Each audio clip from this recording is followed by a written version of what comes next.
All right, everybody, welcome into Concrete Jungle, a New York baseball podcast here on FingerLakes1.com. I am Paul Russo, as always, joined by Kyle Evans. Kyle, happy Monday. We made it to the start of a new week.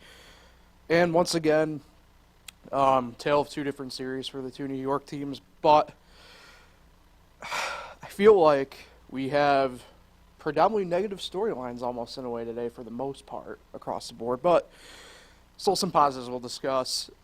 That AAA season, the first half, officially done in the books, so we'll recap Rochester and Syracuse a little bit, and maybe look ahead to what they got going on. But other than that, another pretty standard ho-hum weekend, I'd say, in the world of New York baseball. Yeah, the Yankees won the homestand, but man, it just didn't really feel that way with all the errors and stuff that went on, and the offense continues to struggle. But yeah, I do think we're going to have some negative things to talk about still, despite a winning homestand.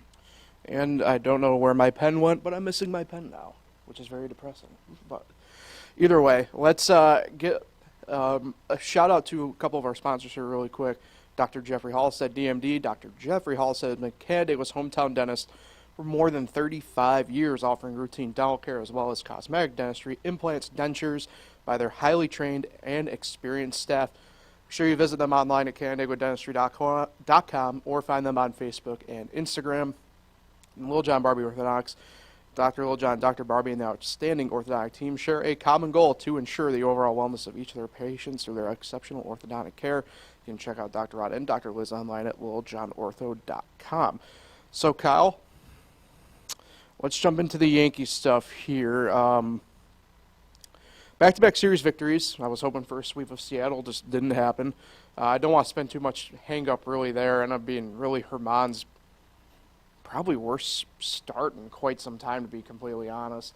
Really want to focus more on the Texas series. I think that's a little bit more indicative of maybe where the team kind of is at this point. Obviously, the Rangers are leading the AL West, so big series win in my mind no matter what at the end of the day when you're able to kind of go out and handle that business. But to me, kind of still they left that on the table. Obviously, the extra inning loss on Friday night, and to me, it was kind of a wasted opportunity for a sweep, in my opinion. Yeah, really, to me, right now, the offense just continues to struggle. If they had a little more offense, they would be well over 10 games above 500. And right now they're only 8 just because of their offense. They're the worst in this month in on-base percentage, slugging, runs scored. And, they could have swept this series if they had any kind of more offense on Friday night. Yeah. Now, we'll highlight here in a minute, admittedly, some positive offense news to me anyway, and maybe a little bit of, I think, opinionated, to be quite honest. I do want to talk more or less, I guess, some sequence stuff at this point in terms of timeline through the weekend with stuff.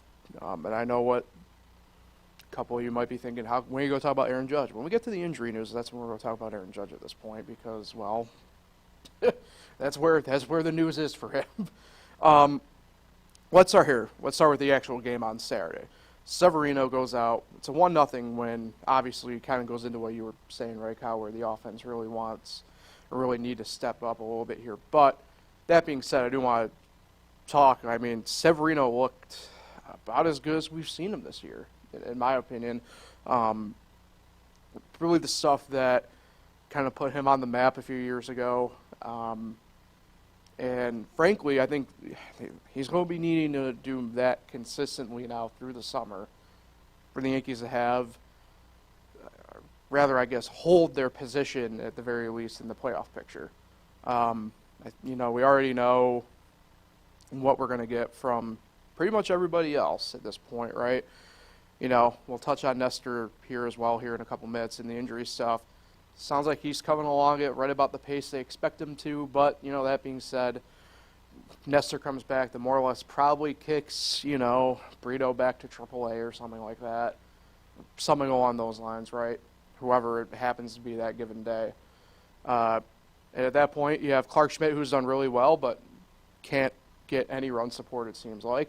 Herman, who's hit and miss, some days really good, some days really off. We already know about Garrett Cole, so it comes down to really, in my mind, is he the longest tenured Yankee, right? Yeah, longest tenured Yankee at this point, Luis Severino. Well, technically Kyle Higashioka. I apologize to Kyle. But yeah, and the thing about this start was too, I don't know if people realize this, but the Rangers have, I would say, the best offense in the league, the most runs scored. They do. And if you look at their batting averages, I know batting average isn't everything anymore, but if you look, nobody's like below a 240. Like, they're very good from top to bottom. Even their catcher can hit, Jonah Heim, and he took Garrett Cole deep. Mm-hmm. So I thought that was very impressive that he did it against a lineup like that. Yeah, and that's the thing with this Rangers lineup that I think, really, to be fair, it's probably a kudos to the whole pitching staff really through the weekend, including Friday night, to be completely honest, right? Predominantly keeping that lineup, for the most part, in check, for the most part, right? Obviously, they had their moments. It's not like you can hide it, right? But for the most part, they kept them in check all weekend, and that's about all you can ask for, I think. You know, we talk about when the batting needs to step up and when the pitching needs to step up. I mean, the pitching really stepped up this weekend, to be completely honest. Yeah, and so many guys out of that bullpen have been unbelievable. A guy like Nick Ramirez, he hasn't given up a run in 10 of his last 12 appearances. I mean, nobody would have thought that, coming into this season. And I do also, I don't know if we're going to talk about it, but in that extra inning game on Friday, the Yankees offense is struggling. It's an extra inning. You got a runner on second. Do these guys just literally, there's no bunting? They don't bunt. Well, if you're struggling to score runs and you have a free runner on base, why aren't we bunting? That's kind of Jose Trevino's up.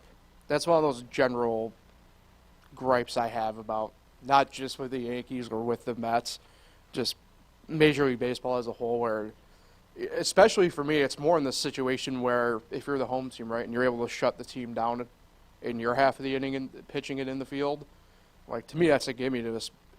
At the very least, you try the first batter, in my mind, to run them over. But that's, like I said, to me, that's not just a Yankee issue or a Met issue. That's, a whole league issue, in my opinion.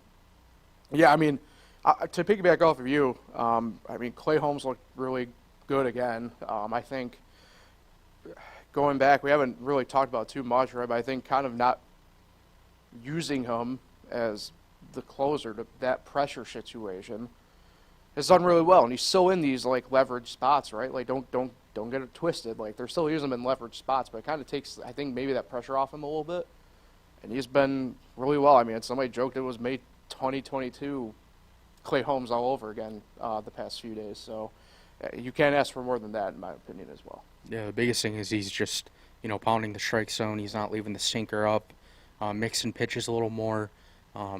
But yeah, he's been a bright spot, as well as Tommy Kahnle deserves a shout-out. Hasn't given up a run over 9 2/3 innings. Even picked up his save the other night, first since 2018. Looks like the old Tommy Kahnle. The fastball isn't as good as it once was, but his changeup is just unbelievable. He'll throw 7 changeups in a row. That's how good it is. And, all things considered, King bounced back pretty well, too, for his other opportunities over the weekend. And that's big. He's still a young kid. Ron Marinacio's been good. Everyone's been good. That's why they have the best bullpen in the league. Before we get on to the Glaber and Josh Donaldson stuff, quick question that I didn't want to bring up because we saw yesterday, we were really, we talked about last week, when is Giancarlo going to kind of step up here, right? He's one of the guys that we were asking about when he's going to step up. Bader had a pretty good weekend. He stepped up as well yesterday. But my question to you is really regarding those two. Obviously we know Boone's not afraid to put Stanton up in the lineup, and we finally saw it yesterday with Bader. But to me, especially Bader needs to be up in the lineup. I think that's even the case when Judge gets back. I think, was it Friday he was in the 7 hole again or something like that, or 6 or 7 hole? I'm not saying that's inexcusable or something like that, but when your offense has very clearly been struggling, I think you got to have a guy like Bader up in the top half of the lineup at the very least. I mean, that's the way I go about when I set a lineup, and a guy like Bader, especially spark plug guy, I want him either 1 or 2 or 9th so I can flip it. And in the case of the Yankees and Bader, in my mind, it should be 1 or 2. Yeah, the thing about him and or about Bader and Volpe, if those are the guys that need to get on base, even Yeah. if it's just walks, because then they can distract pitchers, kind of like we saw Right. this past week. And that's the thing too. I don't know if you remember, but we talked about it a little bit off camera. Like they just struck. They're not even getting walks. No. They're not getting on base. They're not making these pitchers work good enough. And I know they won the homestand, but I mean when they're facing better teams. I don't know. Moving forward, they got to get better. The Rangers, I actually cannot believe did not win that series of how the Yankees played. Yeah, I mean, that's baseball, right? It's bound to happen every now and then. Not to get into actually, a couple topics from now in a way where we preview, the series with Oakland. Kind of wonder because I base it off of really the pitching matchups coming up. Part of me wonders if they're going to experiment a little bit with this series in Oakland. I know it's probably not the most ideal thing to do, but I kind of wonder in a way if we'll see some sort of experimentation kind of going on with different stuff. If there's one of the teams to do it, it's obviously you can do it against Oakland, but we'll get to that I think more here in a sec. All right, I want to start with the Gleyber Torres stuff going on. He has had. It's been a rough couple weeks for him. I mean the one that sticks out to me is that play in Boston where I don't think he necessarily rushed it per se. I just say he threw the ball away on a backhand play. You fast forward to this weekend, base running blunders, another fielding gaff type stuff. And, I mean, for a guy who's been, frankly, in all honesty, one of, two consistent Yankee players, at least in the lineup every day this year, it's kind of baffling. And I don't know what's going on. But you do kind of wonder potentially where guys' heads can be at every now and then. He's slumping, right? To a degree at the plate. It's understandable. Your mind may kind of wander in other spots, but obviously the base running deal yesterday could have been it frankly should have been a bigger deal than it ended up becoming because of the result of the game itself. But in the moment, I mean, that was just absolute. It was just an absolute inning killer. I don't know was the way around it, right?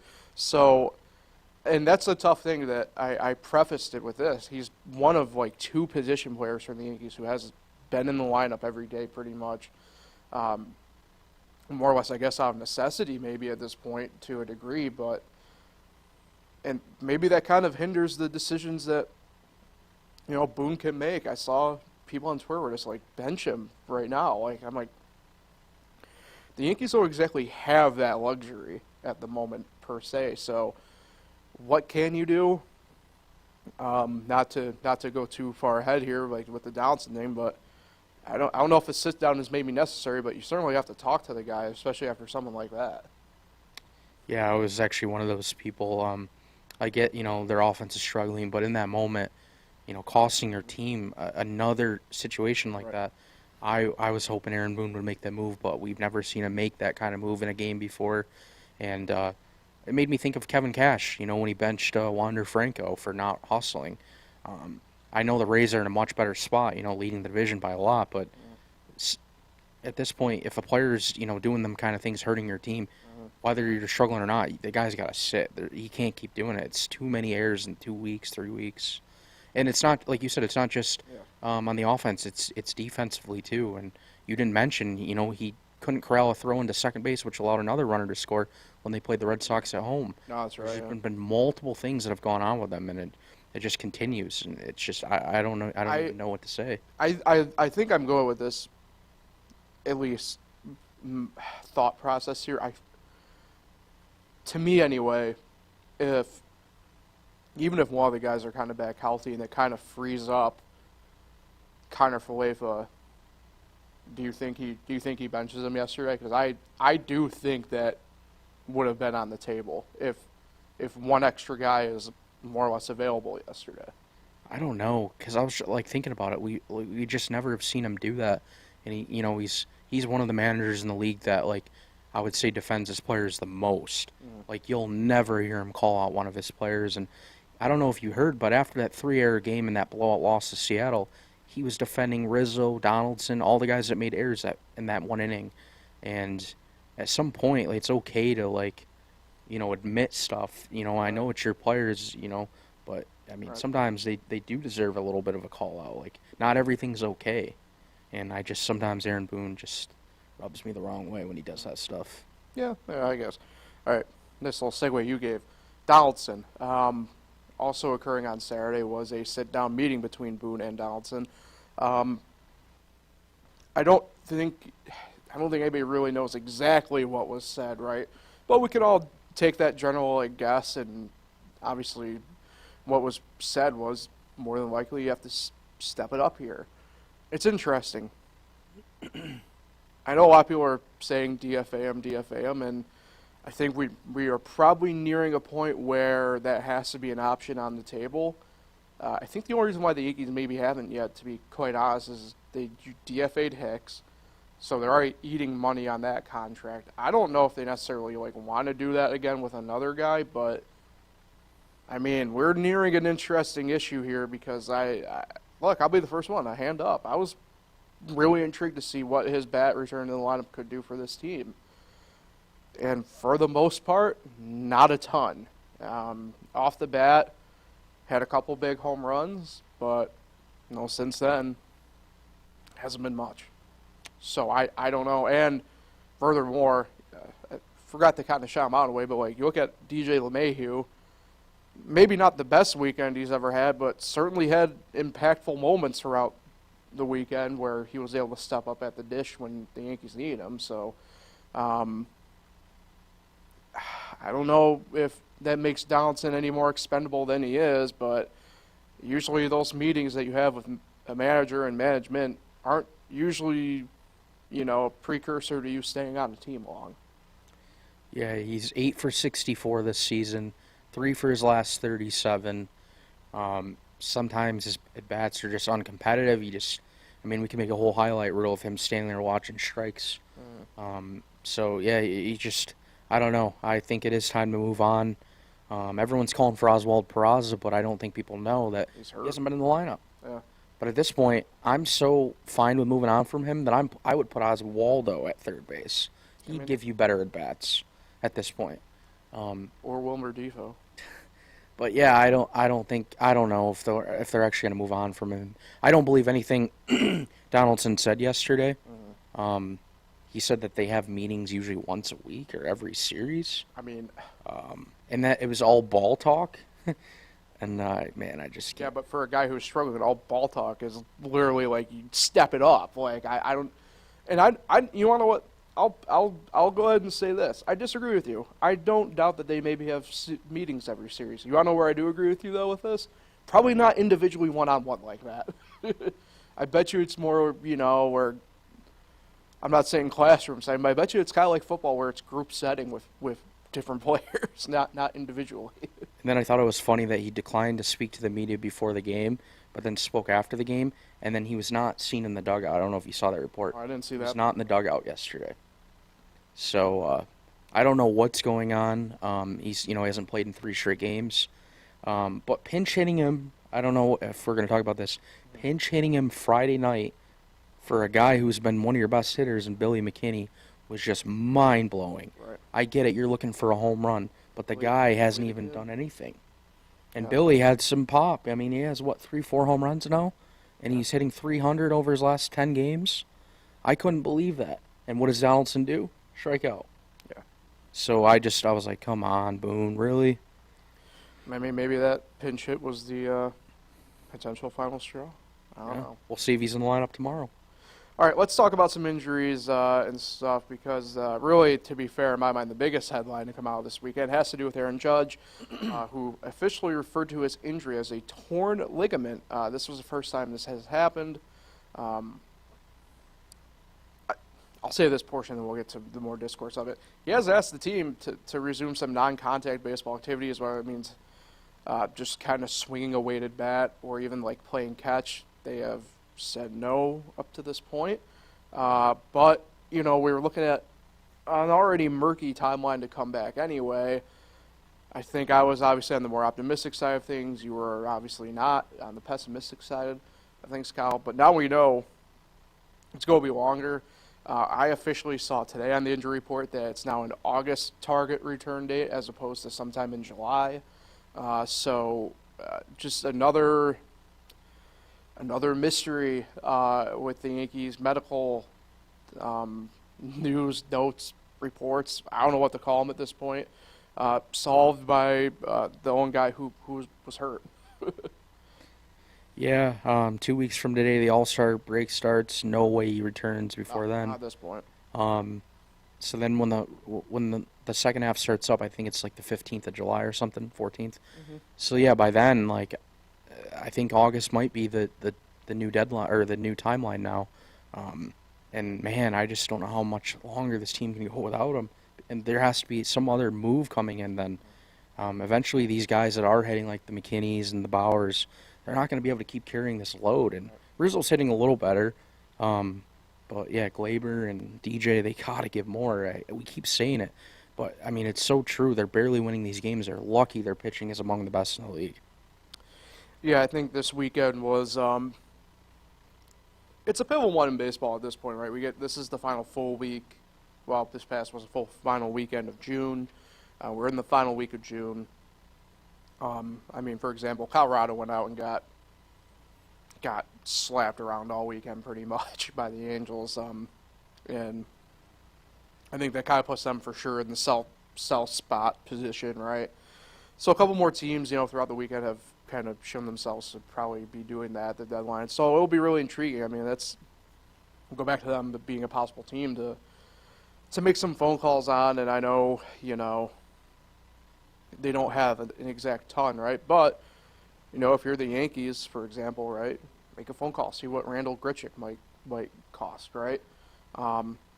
Personally speaking, I wouldn't want Chris Bryant. He's hurt again, obviously, so, but, if he was healthy, I think he'd be on the more expensive end. So go after a guy in my mind like Randall Grichuk, who's having, frankly, a pretty decent year. I know it's not maybe glamorous, right, but he's batting in between 260 to 270 on a given week, and for a Yankee team right now, that doesn't sound half bad in that sense. Yeah, I agree. They got to do something. I keep seeing, like I said last week, Cody Bellinger. I don't really get it. More strikeouts, 230 hitter right now. Like, I Probably just don't want someone for him. like it just to me it's just like another Yeah. like not a great move. Yeah. But yeah, quickly, I just want to say, like, if the Yankees didn't have the bullpen they had or the starting pitching, they would literally be where the Mets are. There's no doubt about it. Yeah. Hey, speaking of pitching, this is positive pretty much the rest of the way in my mind in terms of injury report. Nestor Cortez, 2 to 3 days away from throwing off a mound. Through last week, everything went well, just giving him a couple days extra of rest. And it sounds like his throwing program is going about as well as it could be going in this early stage. Ian Hamilton, nothing official here, but is expected to be activated in time for the series starting tomorrow in Oakland. Pretty much expected it. I mean, that was kind of the way it was leaning, right? There was an outside chance he was going to be ready for the Rangers series. Wasn't the case, but good to go for starting tomorrow. And Carlos Rodon completed his second rehab start, this time going 4 innings. No runs allowed while striking out 4 and allowing a hit. I believe he went 48 pitches this time, I think? Something like that. The only comment really from the Yankees was they really want to try and get him now pushing towards that 75 marker. So I'm guessing we'll see a pitch count somewhere in the 50s, maybe even 60 for that third rehab start sometime later on this week. Yeah, he did say after the game that he threw 2 more, basically 2 more ups in the bullpen after this, because they were dealing with some rain and stuff, so it was just a weird start. But yeah, he looked good. I saw that his fastball touched 95 a few times, so his velocity's starting to get there. But they keep saying that July 5th against the Orioles at Yankee Stadium might be the target date, and that'll be 5 days before the All-Star break. So it'd be good to see him get in a start before then. Yeah, I mean, and to put him on, as you said, 5 days. It pretty much is the normal rest date at that point. And I mean, obviously he's not going to go to the All-Star game, so you're looking at probably about 8-ish, 9-ish days of rest at that point for him. So I don't hate it at this point, I'd say. Yep. All right, let's talk about this Oakland series for the Yankees. 3 games for them out west. It's a weird road trip for the Yankees coming up. They go to Oakland, then they go to St. Louis before coming back east formally and home. But Oakland up first. 9:40 tomorrow, Tuesday, on Yes or MLB Network, apparently, which I don't know why they'd want this game, but who knows if you're in the market for it. Johnny Burrito will be going against Paul Blackburn on Wednesday, 9:40 on Yes. It's Domingo Germán against J.P. Sears, Yankee legend. And on Thursday, a 3:37 getaway game for the Yankees here on the East Coast, Yes or MLB Network. Clark Schmidt against TBA for the Oakland A's. So, be pretty interesting what happens here. Again, I do want to get into this a little bit here. I think they kind of get experimental a little bit in this series, lineup-wise. I wouldn't be surprised anyway if they did. Maybe this is where we see some true back-to-backs of Volpe and Bader, maybe Stanton in a two-hole spot at some point. Who knows? But, you know, if you're Boone, I think you have to not be afraid to get experimental in this series with the A's. In an ideal world, I think the Yankees sweep them. A's have been a little bit more plucky again recently. They aren't on that winning streak or anything like that like they've been on before. But, you know, that being said, they've been more plucky the past month and a half. I think the Yankees get 2 of 3. You know, the interesting really matchup pitching-wise to me in my mind is probably game 1 between Johnny Burrito and Paul Blackburn, all-star last year for Oakland, kind of their de facto ace.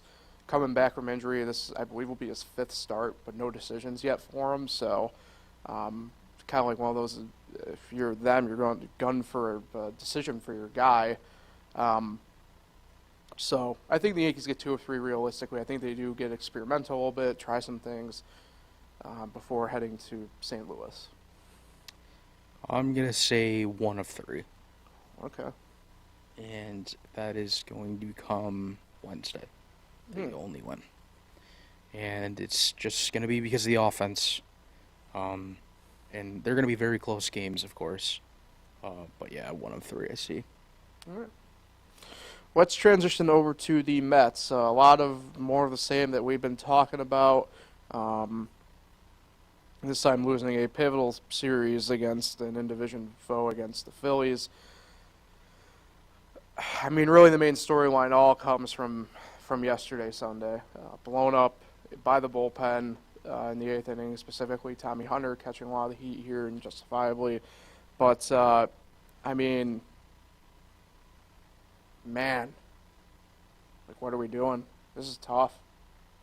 And I said going into this, right? I mean, this was the true crossroads. What are you going to do going forward here?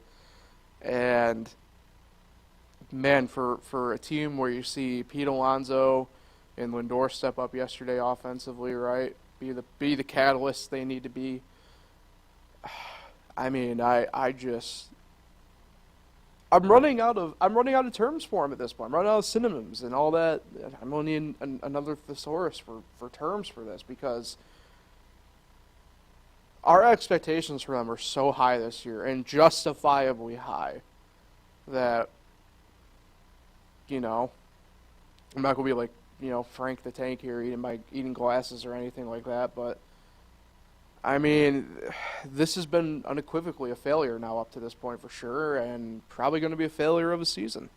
I mean, I don't see how at this point they can turn around. No, we could be wrong. I mean, the Nationals did in 2019, blah, blah, blah, but like... They didn't bury themselves this far, that's the thing. Yeah, I mean, I don't know... I don't know where the escape hatch is at this point. I just don't. Yeah, and this was a team that they actually, one of the few National League teams that they've had success against lately.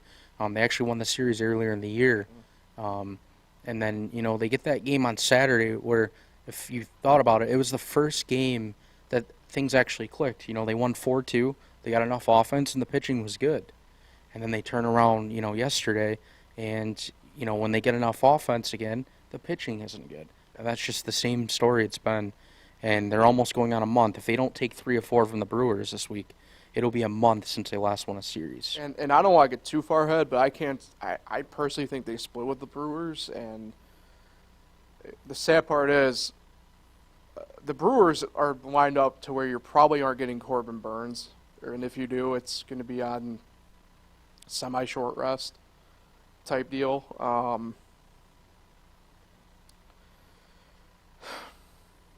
like,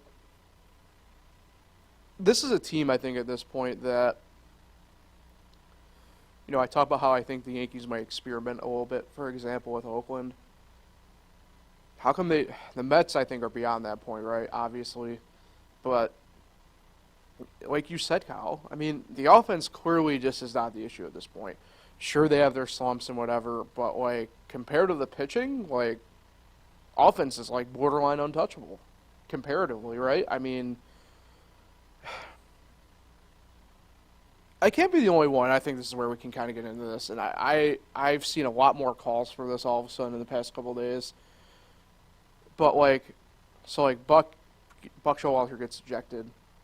Like, finally, for showing some emotion in a little bit, as I call it. Like, I know when you put it in our group chat, Kyle, I'm like, okay, he's showing signs that he's breathing, I guess. Like, But, like, to me, like, the train's already left the station. Like, if that's where he thought that was deserving, like, I go back to that spot in Houston last week where that should have been done. Not against the Phillies on Saturday. Like, what? And this is a tough spot because I feel like there's a lot of irrational takes about Buck's managerial ability in a way right now that I think in the moment are completely unjust, but, like, I don't think you should be taking too many digs at his body of work when he's done a lot more with a lot less. And that's the sad part about this, right? Is we've seen what he was able to do with those Baltimore teams, for example, most recently. And I know what some people might think. Like, those teams were good. Like, yeah, you had Manny Machado, and your second best hitter throughout most of that run, in all honesty, was J.J. Hardy. Not Chris Davis, but J.J. Hardy. Right? Like, what are we doing here? So,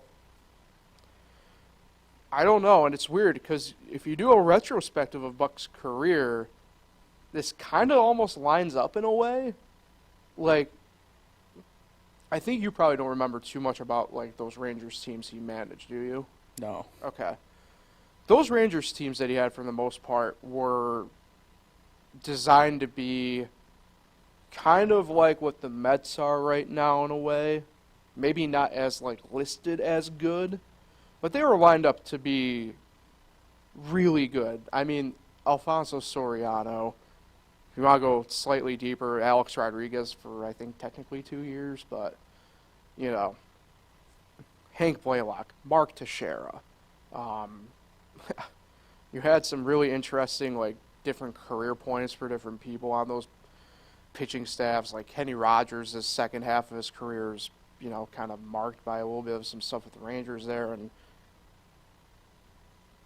doing good. I'm sorry, you hear that? Very weird. Anyway, but those Rangers teams were kind of designed to just run roughshod through the AL West, and they never really did. It was a lot of the Angels and a lot of Oakland in his time in Texas, kind of running the show out west. So I don't know if that's just the way it is. I mean, he was the first manager of the Diamondbacks, and he did really good with the small team that he had there for a minute, and then they brought in a bunch of guys like Kurt Schilling and Randy Johnson. Next thing you know, he gets fired because they were underperforming. I don't know. To me, Buck's one of the best managers of this era. But maybe there is something to it where he can't maybe rally the big gun all-stars like this and make them play like one. Yeah, every day I watch them because I always turn their games on, of course, and it's just hard to believe what is going on. And it just seems like every day, besides Saturday, like it just gets worse. Like they tied their season low, 7 games under 500. They keep getting buried in the standings. They're 8 games out of a wild card spot now. Yeah. 15 out of the division. Just something that it's just hard to believe. Because remember, this team was 13-7 at one point. Yeah. And things have just technically bigger than that because they had that huge West Coast road swing that we've talked about. Yeah, and they're only 5.5 games above the worst National League team, the Colorado Rockies.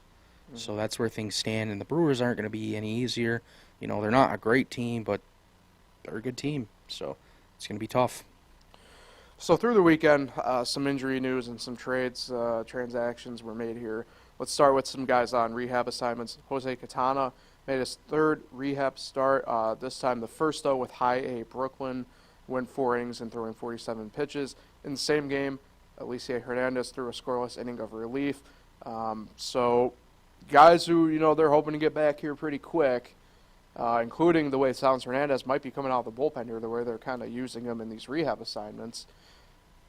That'll help in theory, but again, it might be, who knows, just throwing water on a grease fire at this point. Like, I don't know. But, again, it's hard not to knock when the rehabs are going good for these guys. Yeah, and right now they honestly could take any reliever they can get. It's every day the bullpen's giving up runs, it seems like. And yesterday, hitting runners with the bases loaded, walking runners with the bases loaded. I mean, you just can't make this up. That's where the bullpen is right now.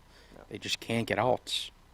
So, over the weekend, they did make a move. They claimed reliever Reed Garrett off of waivers from Baltimore. And he was optioned right away to AAA Syracuse. I don't want to read between the lines too much with that back end portion of it. I think it had to do with a lot of stuff kind of going on that was already in the works at the time. But Reed Garrett might be a name that we recognize here on Concrete Jungle. Pitched for Rochester last year. So he's a solid arm. Be interesting to kind of see. Obviously, the Mets this past year have been doing a lot of the fresh arm initiative. A lot of guys on the shuttle going back and forth between Syracuse to New York City. So I'm guessing that's kind of what we will see there, at least with Reed. Here's where the fun for me really begins.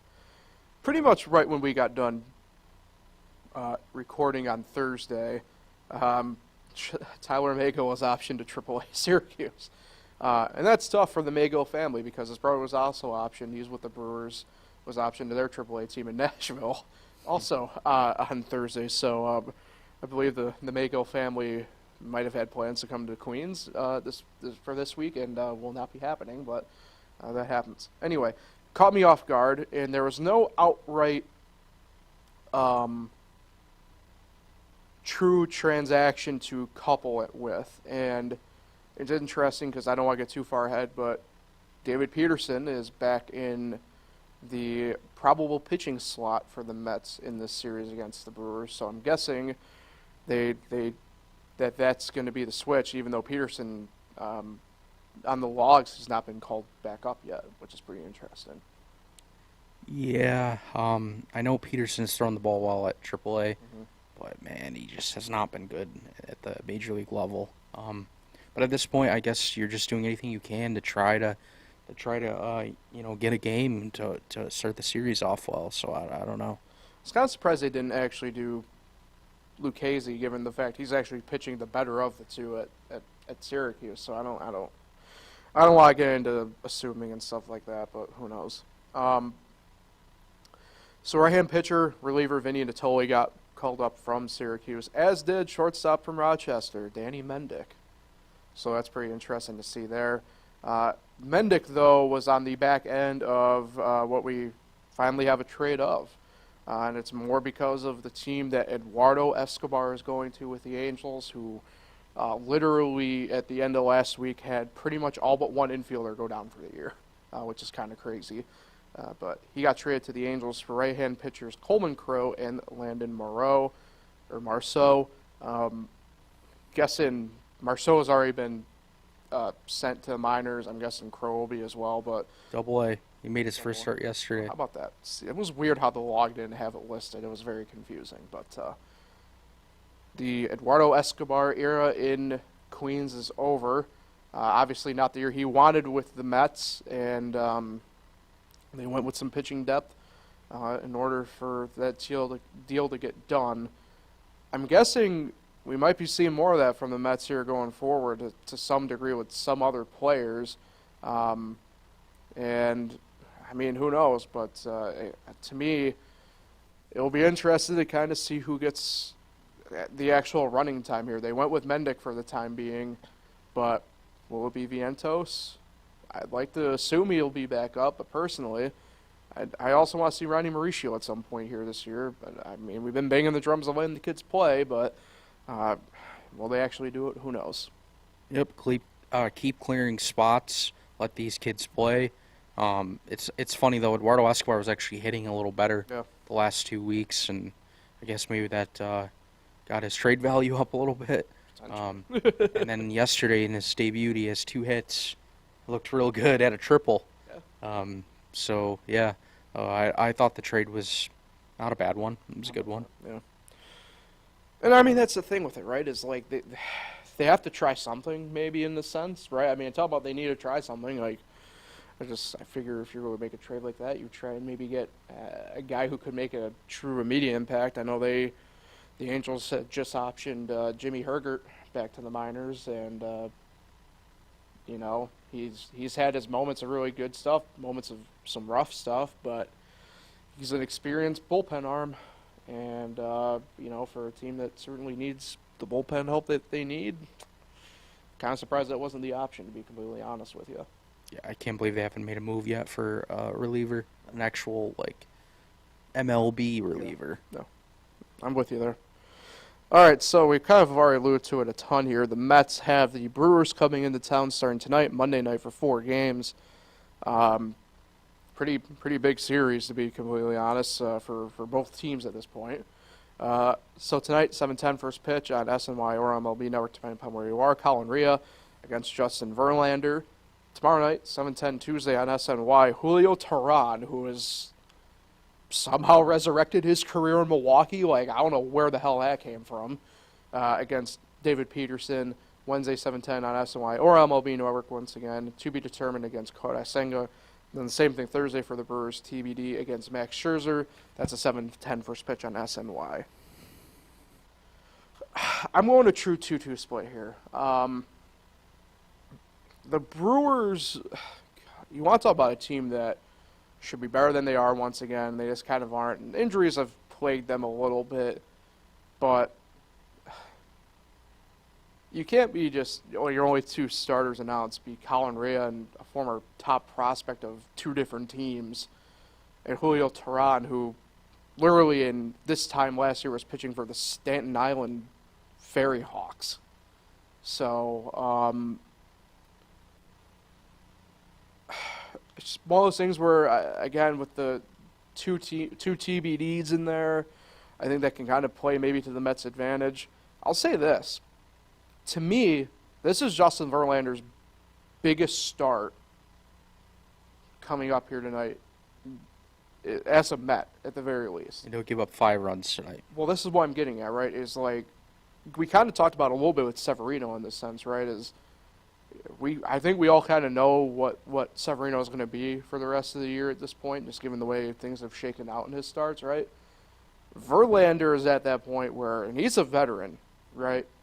Like hardcore, diehard veteran. If it doesn't come together tonight, I think what you got for Verlander is what you got for the year. And that's not going to suffice for the rest of it. So I think this is the biggest start for Verlander tonight. Who knows? This might be the biggest Met game of the season tonight, in all honesty. And it's because of, to me, Verlander's, I guess, the weight of this game for Verlander, more or less. It's Colin Rea against Justin Verlander tonight. You mean to tell me that in any other situation we would even be remotely discussing, like, if the Mets could beat Colin Rea and the Brewers tonight? This wouldn't even be a discussion in my mind if we were talking about this back in April, but it is. It's wild that we're at this point. Yeah, the problem is, though, with the Mets, they can get a really good start from their starter, but then if the starter goes 6 innings, their bullpen has to cover, the final 3 innings, and the bullpen just never usually shuts the door. Even guys like Ottavino, the veterans, they struggle. It's like they can just never get that perfect game where a starter cruises through 6, they turn it over to their best relievers, and they shut it down. It just seems like that's never easy for them to do. Or if they do that, no offense. Mm-hmm. So, yeah, I know it looks great for the Mets tonight. They're back home. They actually have a winning record at home. They're terrible on the road. But just knowing the way the Mets have gone this year, they probably will lose. I just don't even know if it's actually that great that they are that. Whatever though, like that's what I'm getting at with this is like, at what other point would we be saying if we that we're more or less circling this game as the do or die game that features Colin freaking Ray against Justin Verlander? You know what I mean? Like if we come back here Thursday and we have to talk about how Verlander got shelled for 5 or 6, ship him. Ship him and just put all your chips in for Ohtani in the offseason. So you still think, regardless of how bad this gets, Buck Showalter will never be the guy out? Like, there's just still no chance in your mind he gets fired? I don't think. Like, if they go and get swept, and what are they going to be, 11 games under 500? Is that right? I don't think a midseason thing with them at this point is going to make a difference. And I know we've been over it before. Like I know, like for example, and we all have the example, right? Like Rob Thompson last year with the Phillies, but like Rob Thompson's also on the hot seat right now. To be completely clear, there have been rumblings out of Philadelphia that some people want him gone. So I don't know. To me anyway, with the way the team is right now, I don't think firing Buck's going to do next of anything. 'Cause who's going to manage? Eric Chavez? Like, I don't know. Like Carlos Beltran, he's in the front office there now. I don't think firing Buck at this point is going to make all that big of a difference. I just don't, and that's saying something from where I just was talking about how like I just don't know if he's going to be the guy for the job anyway. But like I don't know if I think if you're going to do that change, I think you should have done it like 2 weeks ago before you're now sitting. What is it? 7 games below 500 and 15 games back of the division, let alone the wild card, but. I mean, I just can't believe it, even if things even get worse, like, they're just going to sit here and literally do nothing. Like, the fans are just going to keep complaining, and they're just not going to make a move to satisfy them. They're just going to keep riding it out with what the roster they have, you know, with the management that they have. It just, usually teams that do this and go on crazy losing streaks, and especially teams that have such, you know, a big payroll and are expected to be good. I mean, literally, they're going to go from 101 wins to 74. And they went out and got 2 veteran guys, you know, to help out with their pitching. And I just don't know how you can sit there and not do anything. I don't think that firing Buck Showalter would necessarily change much, but I mean, you're just going to sit there and not make any move? Usually teams make a move at least. No, I think it comes down to... Or like the pitching coach. Yeah. Jeremy Hefner. Is he not a guy that could be out? Like, I just feel like you have to do something to make it seem like... Oregon's got to be available. Yeah. I just feel like you got to do something. I don't know how you can just keep sitting here. I think it comes down to roster at this point, to be completely honest. I just think, frankly, they sat too long without making some sort of more drastic of a move there, and now it's going to plague them. And to take an adage personally from the Syracuse football playbook, you know, having a special teams coordinator changes the way the mindset was for them. Mets don't have a director of baseball ops. They don't have a president of baseball ops. Like what? Like, I think having that filled going in this year would probably have at least mitigated maybe some of this damage. To be completely honest, at least there's an actual true person you have to answer to for at least 3 different guys, right? Whether it be Epler to Showalter to, I mean, take your pick out of any of the main coaches, I guess, in that sense. Can you believe they're 9 games below the Marlins? It's wild. 9. Yeah. Double digits possibly tonight. Yeah. So, what's your prediction then for the series? I think the Brewers get 3 of 4. Okay. And I'm taking I think I'm taking the more positive route, splitting, and that's just because And then they already got swept by the Brewers this year, so right. I just think... I don't know. I physically cannot trust Julio Teheran to shut down a team. I'm sorry. I've been burned too many times by that guy. Yeah. We'll see. Yeah. All right, before we get out of here, let's spend a few minutes on Rochester and Syracuse. The first half of the AAA season has concluded. They get a couple more days off here before resuming the second half. So Rochester finishes the better of the 2 teams in the first half at 34 and 39, tied for 11th. Syracuse concluded at 33 and 41, tied for 14th.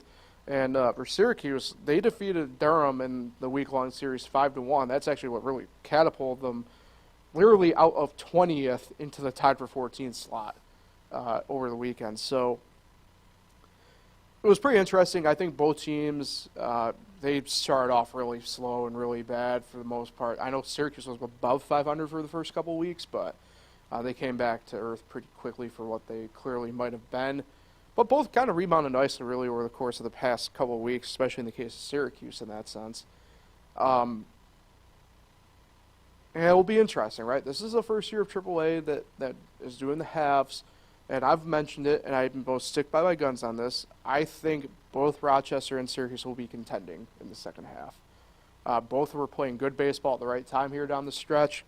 I know Rochester didn't get to 500 like you thought, potentially, Kyle, in the month of June here. But, that being said, both teams have some really good players finally kind of churning out some really good baseball consistently here.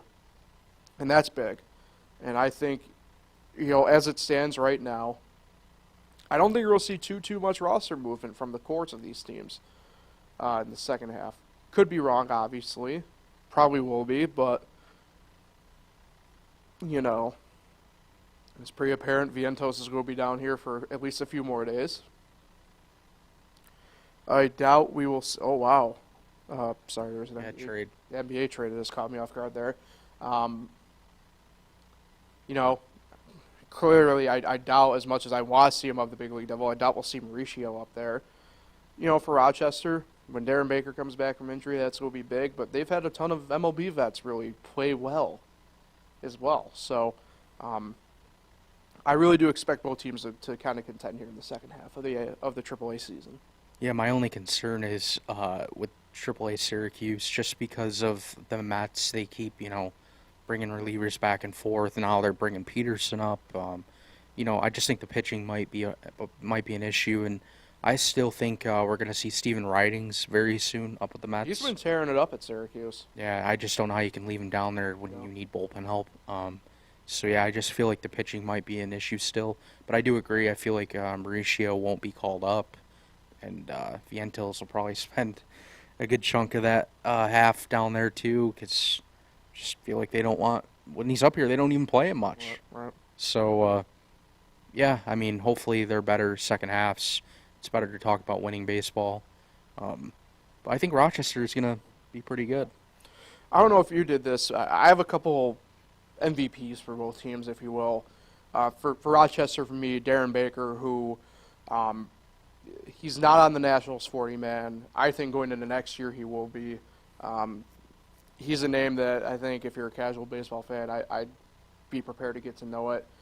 Does have power. He's a classic middle infield contact guy with a lot of speed and a great defensive glove. I know he's been hurt for most of June, but he really set the catalyst for the Red Wings to start the year. And also Matt Adams, coming back, trying to make a comeback to the big leagues, and in a spot where a lot of guys opted out, he has not.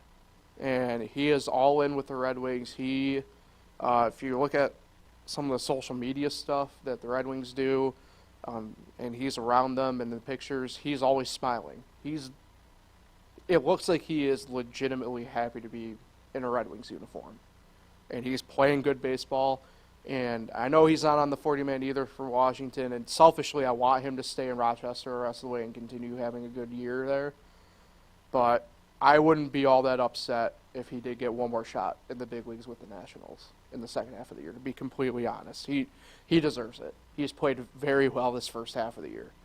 For the Mets, it's too easy for me. It's Ronnie Mauricio and Mark Vientos.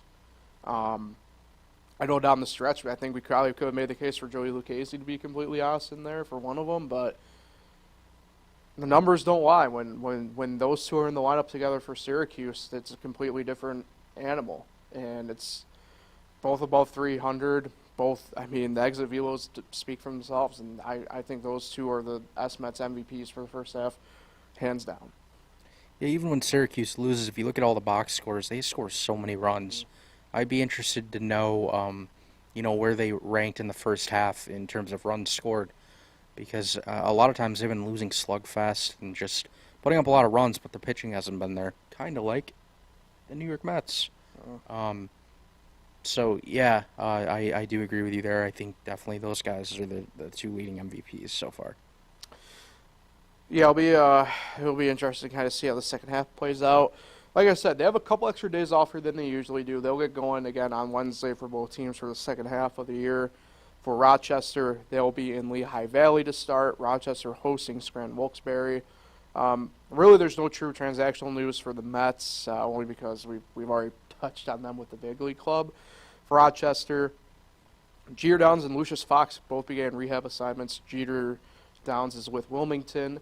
Lucius is with the Florida Complex League squad. And Paulo Espino was recalled to Washington. There has been an announced corresponding move with that, though.